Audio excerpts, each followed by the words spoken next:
Hi everyone, welcome back to this episode of 30 Days of Code. For today, we're dealing with day 2 operators.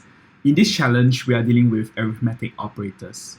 To recap from the previous session, we dealt with 3 types of new types. We created variables of type integers, floats, and strings.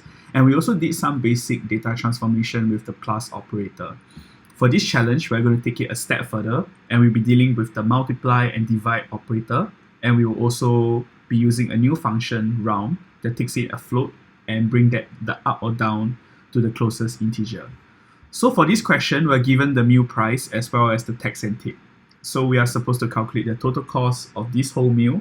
That is pretty much the sum of the original meal price together with the tax and the tip.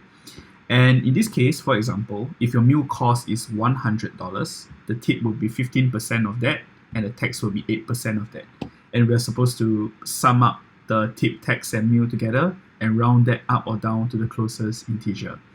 Notice on line 18 and line 19, we are given a function solve, and that is called in the main method. And in this case, the solve function takes in 3 parameters. The first parameter, meal cost, is really a float. The tip percent is really an integer. And the tax percent is really an integer. And in this case, because the function states that the function will return nothing, and we're supposed to print the calculated value, I will give this a type signature of none. So to solve this question, we will first calculate the tip. And the tip in this case will be a float variable, and this will be assigned to meal cost multiplied by tip percent divided by 100. And we will do the same for tax. It's really the same thing. And the final result will really be the sum of the meal costs together with this new tip and tax that we have just defined. And because this question requires us to round this to the nearest integer, we will introduce a new function, which is round, that takes in a float and round up and down this number to the nearest integer.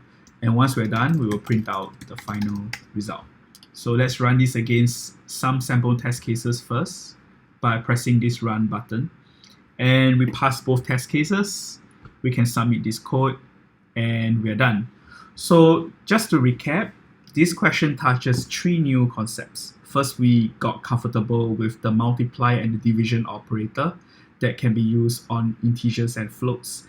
And we also deal with the round function where we pass in a float and we round that to the nearest integer. And that's pretty much it for this question. If you have any questions, feel free to leave that in the comments, and we will see you in the next day 3 exercise.